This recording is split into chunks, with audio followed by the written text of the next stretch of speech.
All right, Shalom. Before I get started, I want to give all glory and honor to Yahweh, Bahashem, Yahweh Shai, Bahashem, Rakah HaKodash. Double honors to my apostles and elders of Great Millstone that are ruling well. Peace and safety to all the occupants out here pushing His word in truth and sincerity, all right? So I want to do a lesson, not necessarily breaking news or new news, nevertheless, because I believe today is the January the 26th, and this article was released on the 18th. All right, so as you can see on the screen, this is from businessinsider.com, which is a great website to definitely check up on. Business Insider, Insider Science, Insider Tech. I'm pretty much a fan of basically anything involving this website. But so I say all that to say this is not some conspiracy theory website. This is what people would consider a respectable, if that matters, website in the eyes of the people of the world, which that's BS. All right. But in this article, as you can see, it's entitled "Entire Aisles Are Empty. Whole Food Employees Reveal Why Stores Are Facing a Crisis of Food Shortages." Now, what's another word for food shortages? Famine. Matter of fact, let's look up the etymology of the actual word famine. All right, let's look up that word real quick.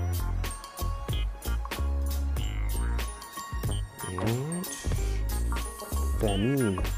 All right, famine, which is an old French famine, starvation, famine, hunger, starvation, famine. Okay, so that's what the word famine means: starvation, hunger, to be famished. Okay, to have without. All right, so this article is touching on the fact of the famine that's going to come and hit this place real hard very soon. See, what you people don't understand is that we're already in the midst of a famine. Okay, a famine just doesn't happen. It takes time. No different than when you read the account of Joseph when he was in Egypt. He had the dream. All right, he had the dream of the famine coming, but the famine didn't come until maybe a couple years later. All right, so famines is a process to a famine occurring. All right, reading on, it says a Whole Food store in Houston, Vanetta Elias Siegel. Whole Food employees say stores are suffering from food shortages because of a newly implemented inventory management system called Order to Shelf, or OTS. Now, what does that mean? Basically, these stores, everything is digital in these stores now. All right. People don't go into Walmart. There's not, like, for instance, you may work at, let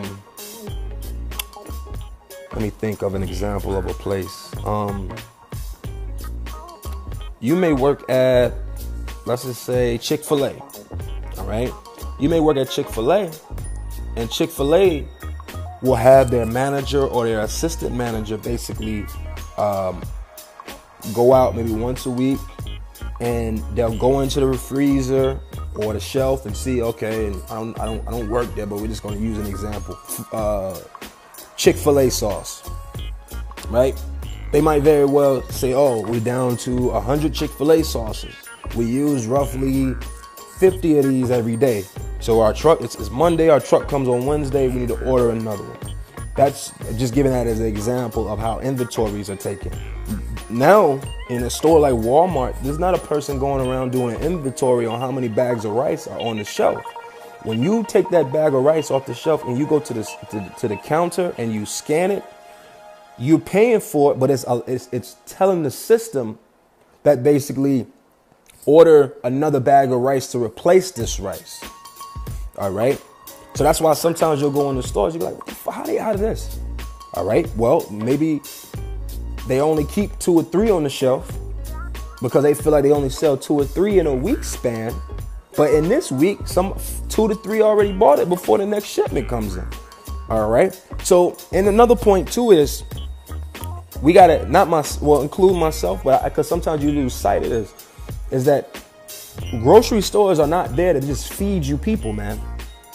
That's not why they're there. Their first goal is to not make sure that this family of 5 always has bread and milk and juice and water and chicken and shit. All right. They're a business in the business of making money.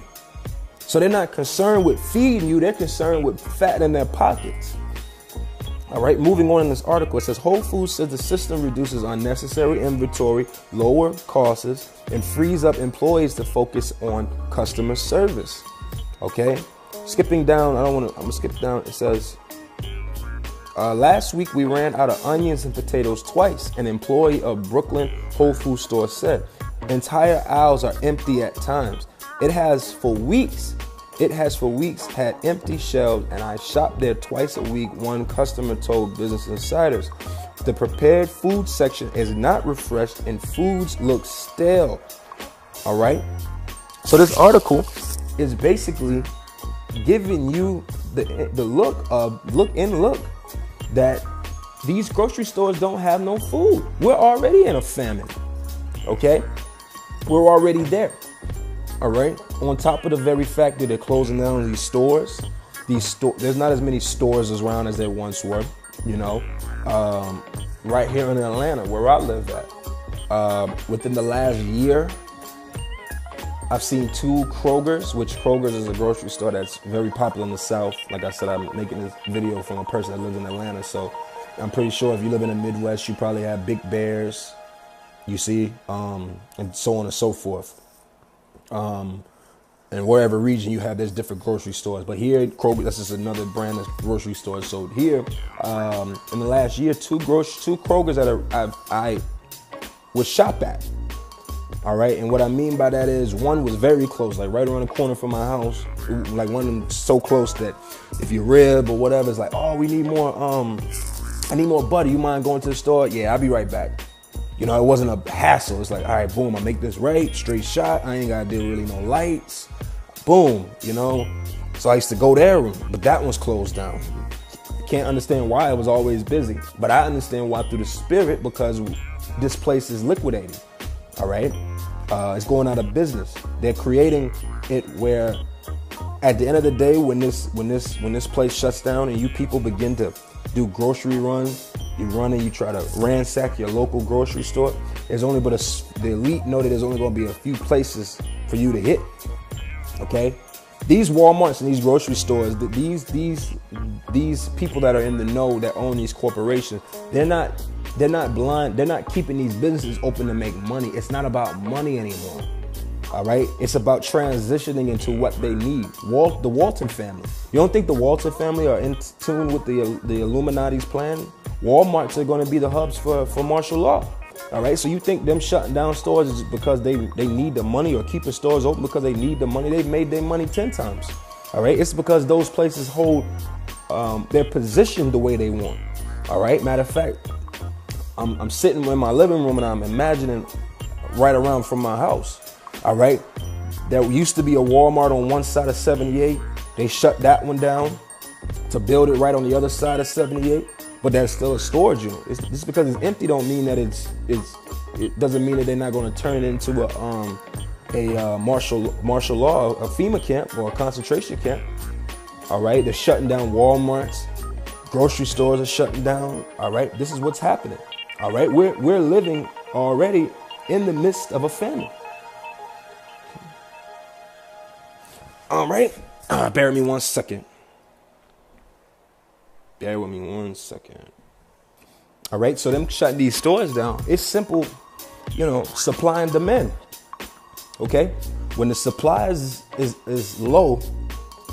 Matter of fact, when you read in history with what happened when the money collapsed over there in the Deutsche Mark, and what happened in Zimbabwe, I believe, when they had their money collapse over there in Germany, I believe. All right, there's famous pictures of basically people taking wheelbarrows of money. All right, wheelbarrows of money to buy a loaf of bread, all right, because of it's a term called hyperinflation, all right, or they would change the money on the menu, all right. It was people were putting the money on the wall as wallpaper, okay. So the same thing is happening now. It's simple supply and demand. Supply and demand is the basics of everything in life. All right. When the supply is high and the demand is low, what happens to something? That's where you get sale racks in stores. They got a high supply of these type of T-shirts, but the demand is not there, so we can't sell them for $20. So let's meet the equilibrium point in between there where somebody may want this. The equilibrium point of sale may very well not be $20. It may be $12. Okay. So on the flip side, when the demand is high and the supply is low, that's where you have something that's rare. Like, let's just say a certain pair of sneakers, like those off-white Virgil those Jordans, or the Pestos or whatever, if you're in the sneakers. All right. The demand was high for those, but the supply was very low. So the shoe was selling, some shoes were selling for $2,000 plus. Same thing is going to happen in your local grocery stores. When the supply is low and the demand for a bottle of water occurs, you will spend $100 for that bottle of water that you would have spent $1 for six days ago. All right. Same thing with the food. So this Esau is decreasing the very supply of what we call groceries. That's why there's not a lot of grocery stores. There's not a lot of places for you to get a good food, get a good meal from, and so on and so forth, because the supply is being cut, because he knows that the demand is going to come very soon. All right. Where you people to feed your children, you're going to spend $30 for a jug of milk. You're going to spend $40 for gasoline. What am I trying to say? The same concept, okay? So let's get some scriptures. Let's go to all right, so let's go to the book of Matthew 24 and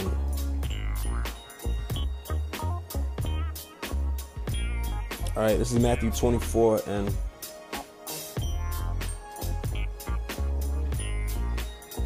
3, and it says, "And as he sat upon the Mount of Olives, the disciples came unto him privately, saying, Tell us, when shall these things be? And what shall be the signs of thy coming and of the end of the world? And Yahushua answered and said unto them, Take heed that no man deceive you, for many shall come in my name, saying, I am the anointed, and shall deceive many. And ye shall hear of wars." Are we not hearing of wars? Is it not seeming that there was a as they want to deem false alarms with